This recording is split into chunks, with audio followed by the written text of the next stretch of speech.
Beleza, galera? Bora dar uma olhada no que a mídia andou falando do jogo do São Paulo. São Paulo que ganhou de 2-0 lá no Equador. Gols de Caleri e do Alisson. São Paulo jogou no 4-3-3, jogou no 4-3-3 alto, tá? Quando se defendia no 4-5-1, muito claro, o Caleri na avançadinha ali.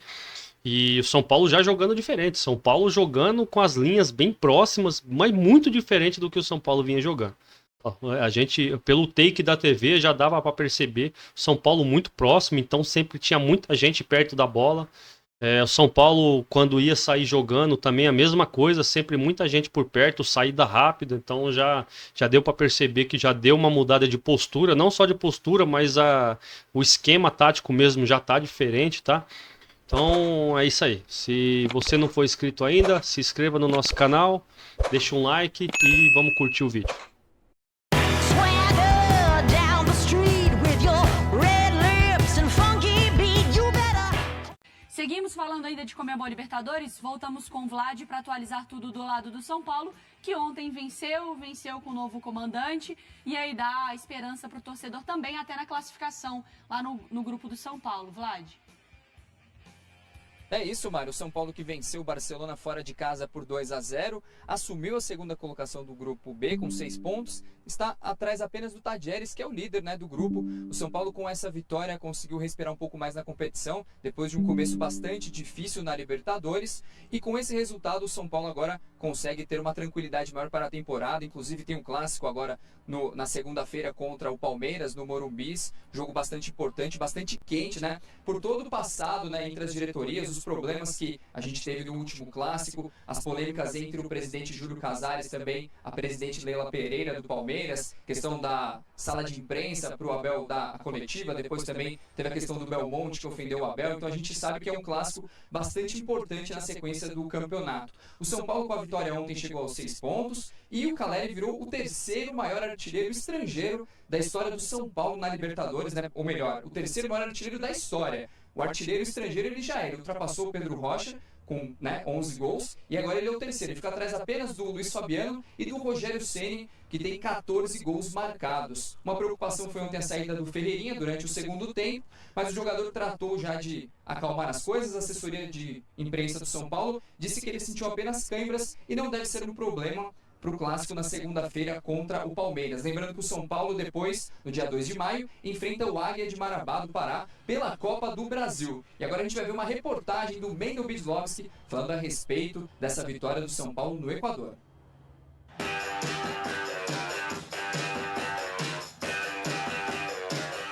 Os limões arremessados no campo deixam claro que a torcida do Barcelona de Guayaquil não ficou satisfeita. Quem tinha pouco tempo para fazer uma limonada era Luiz Ubeldino. 3 dias de trabalho e ele já estreava pelo São Paulo. Uma ótima estreia. De André Silva para Ferreirinha, que cruzou para Caleri. Com 11 gols, ele agora é o estrangeiro que mais marcou na história do São Paulo na Libertadores. Lá vem ele, vai ficar no mano a mano contra o Vargas, levantou a bola para a área, subiu o Caleri! Gol! Toca do Caleri, que é gol! O São Paulo abre o placar em Guayaquil. No segundo tempo, Rojas, por 2 vezes, parou no goleiro Rafael. Aí, depois do escanteio, a bola sobrou para Alisson, que fez o segundo do São Paulo. Vamos ver o Arboleda, dá um soco na bola do raio, vai sobrar a tentativa. Alisson! Gol! O São Paulo faz 2-0 em cima do Barcelona em Guayaquil. No erro de Arboleda, mais uma vez, Rafael estava lá para garantir a vitória do São Paulo. 2-0 na estreia de Luiz Ubeldino. É bonito vencer, é bonito que o treinador venha, se senta à vontade, que o time jogue como ele quer, e a gente vai seguir por este caminho porque temos coisas muito grandes pela frente. Fizemos uma excelente partida, tivemos o controle ali, acaba que Rafael foi feliz também, 2 oportunidades que eles tiveram ali, mas é isso, cara, jogo de Libertadores você vai sofrer, não tem como, mas é parabenizar todo o elenco, todo o grupo que veio aqui e se empenhou. En Copa Libertadores es normal que tengan sus situaciones, que el equipo, que Sao Paulo sufra un poquito, pero en términos generales me gustó el equipo y sentí que estaban cómodos para jugarlo. Com a vitória, o São Paulo chegou aos 6 pontos. É o segundo colocado no grupo na Conmebol Libertadores, só atrás do Tadieres, que tem 7. O próximo compromisso, na próxima segunda-feira, é difícil. Clássico contra o Palmeiras. Mais um desafio, depois da boa estreia de Luiz Ubeldia. Tuvo momentos el equipo de bueno a muy bueno y eso nos permite saber que podemos hacer esas cosas independientemente del contexto, Copa Libertadores, de visitante, de local o brasilerado, que es muy duro. Ahora arranca la Copa Brasil.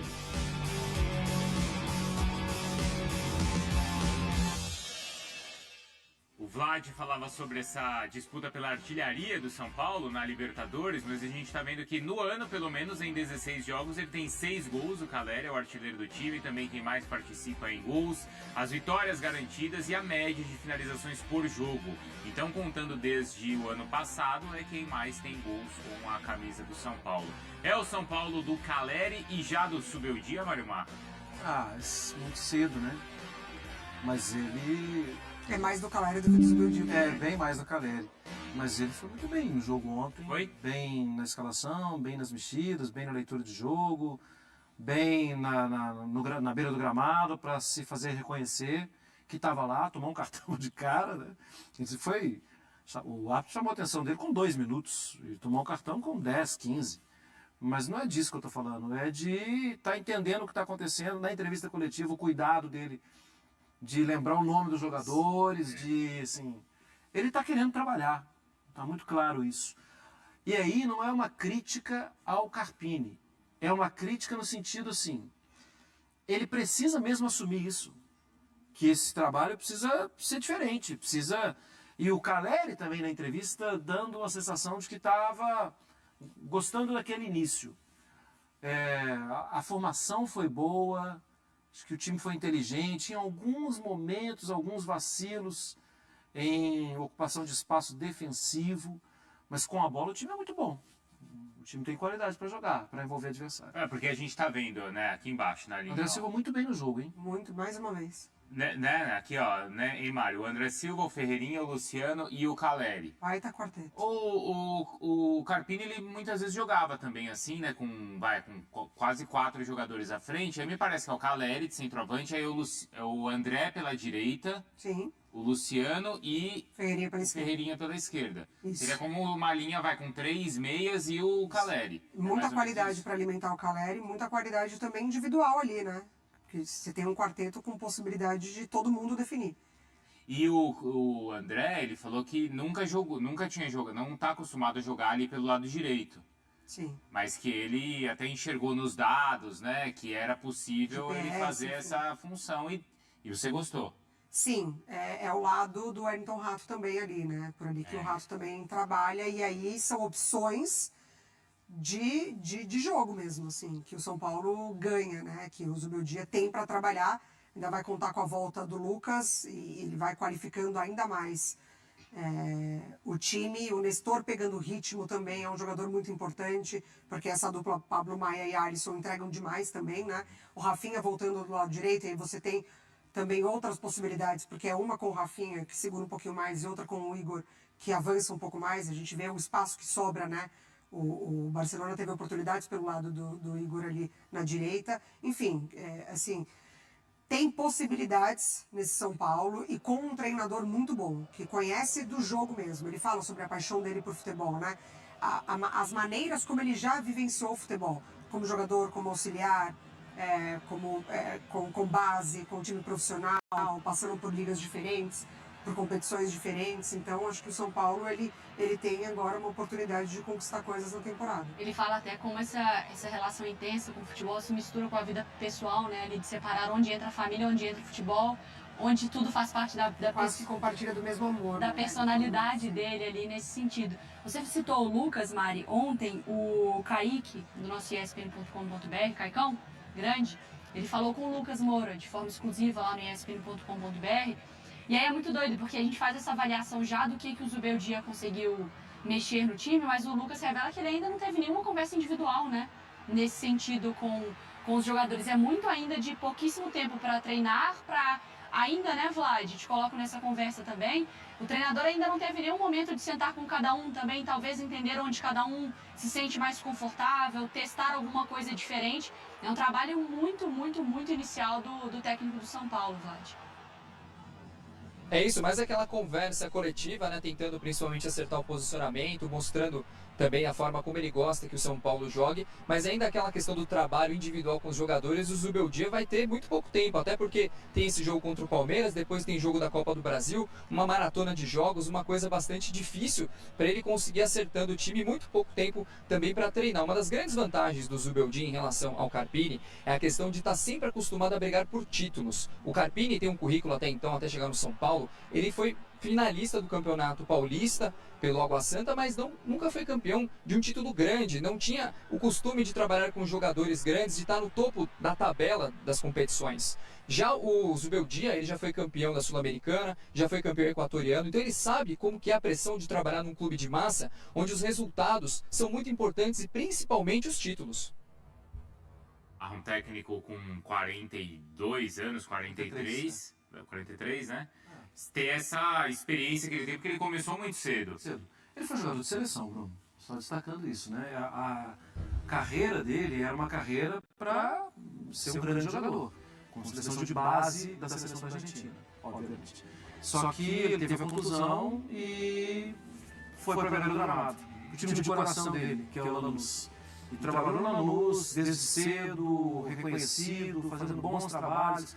Vice-sul-americano no Lanús. Deve ter doído, hein?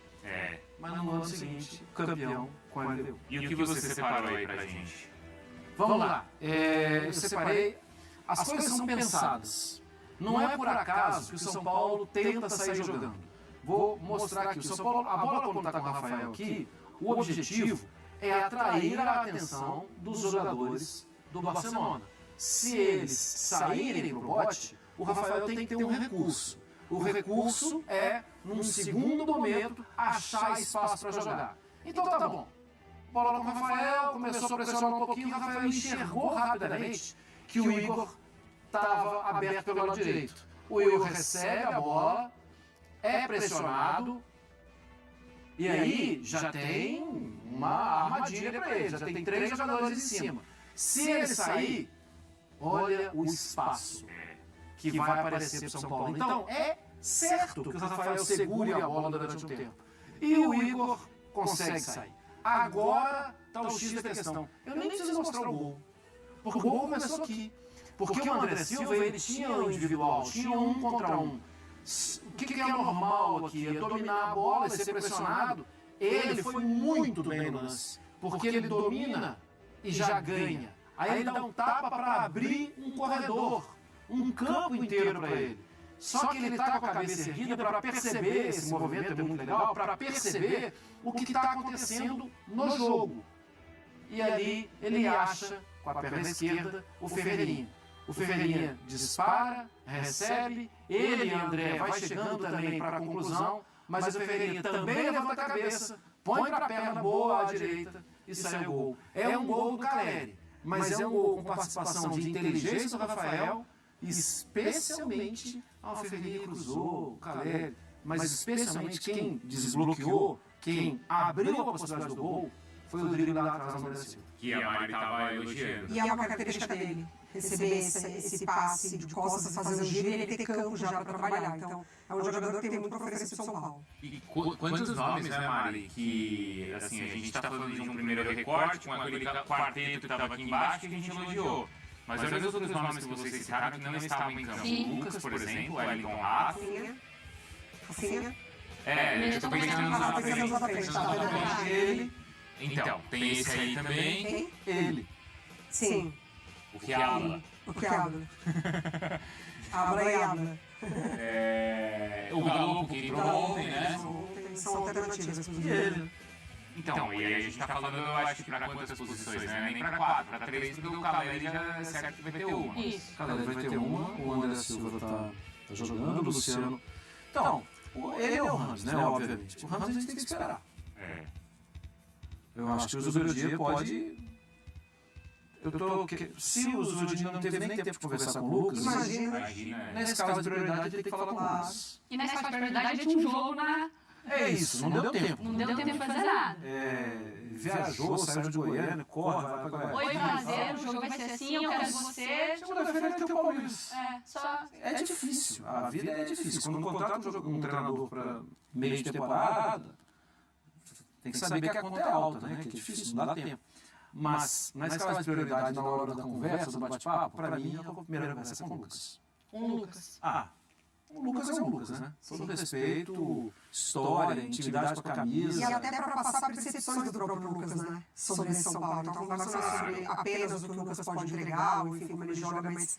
Até mesmo essa camisa da torcida, né, Mari? Ó, torcida, isso agrada, isso não agrada, cuidado com isso, cuidado com aquilo, cuidado com esse funcionário X, o diretor tal. Porque às vezes a gente sabe que internamente, ó, cuidado na hora que você vai lá demais, esse cara aqui é o mais bravo, vai mais mansinho ali na hora de conversar. Tem muitas relações que não são só as que a gente vê, técnico e jogadores no banco de reservas, né? Tem gente trabalhando ali e tal. Mas a segunda conversa é antes? E a primeira coisa, assim, eu acho que eu tô meio cheio de Deus para falar isso. Sabe por quê? É porque o Lucas, a primeira conversa, é porque o Lucas tá do seu lado. É um cara completamente interessado em ajudar e... Até mesmo se ele for para reserva, e ele não merece para reserva, ele vai ajudar. Então, assim, é uma conversa de atitude. Esse é o cara que vai estar comigo aqui, que vai fazer a coisa acontecer. Porque essa é uma característica do Lucas, sempre foi uma característica dele. Como o Rafinha também tem experiência e conteúdo para ajudá-lo nesse sentido, né, Marcos? Sim, o Rafinha também vai ajudar, é uma liderança. Agora, a Mari tocou num ponto que é muito importante quando a gente pensa em formação de time. O Rafinha te oferece solidez, fechou o corredor, tá, ele é muito bom com a bola também, ajuda na saída de bola. O Igor dispara. Então, vai ter jogo, vai jogar o Igor. Agora, e o ataque?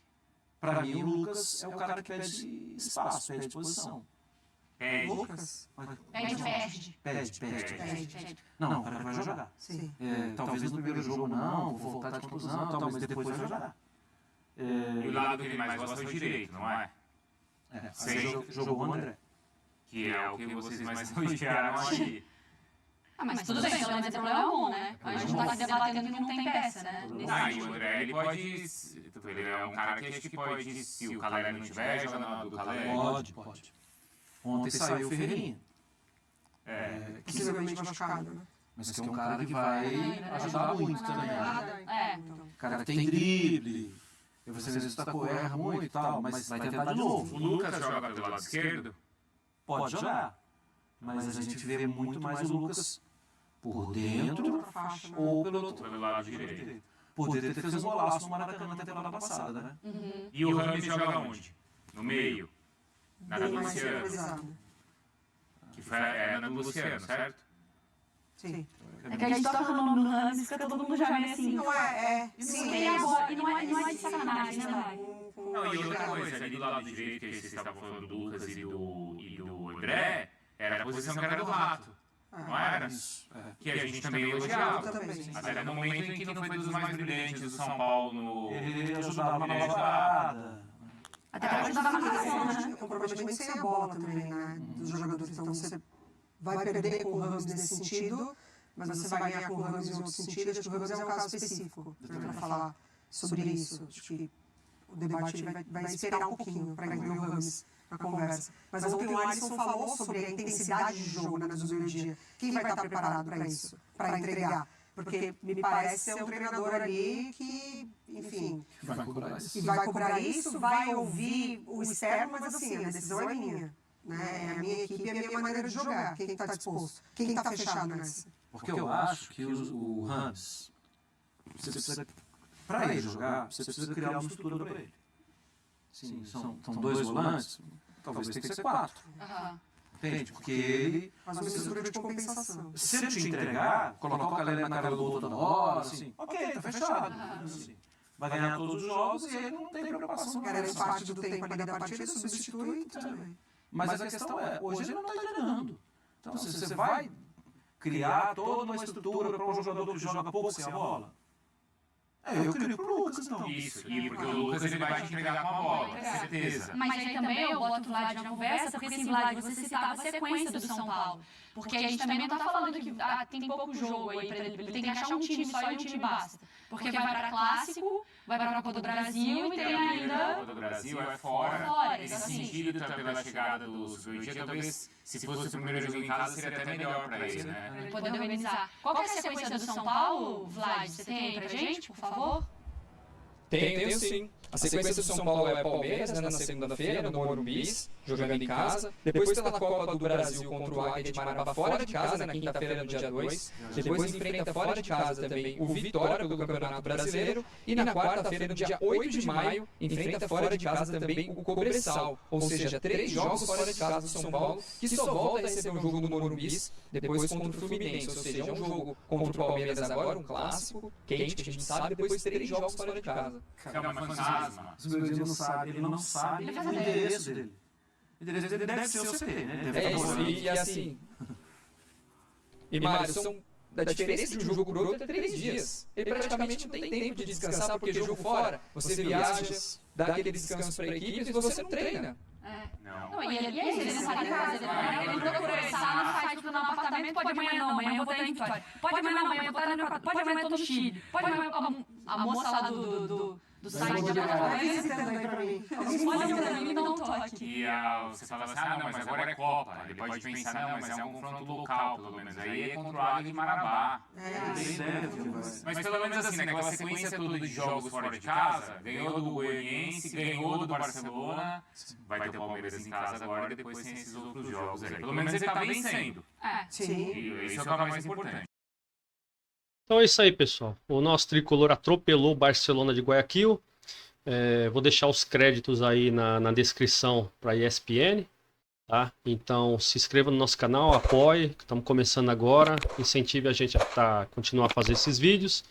E amanhã tem mais. Até o próximo vídeo e fui!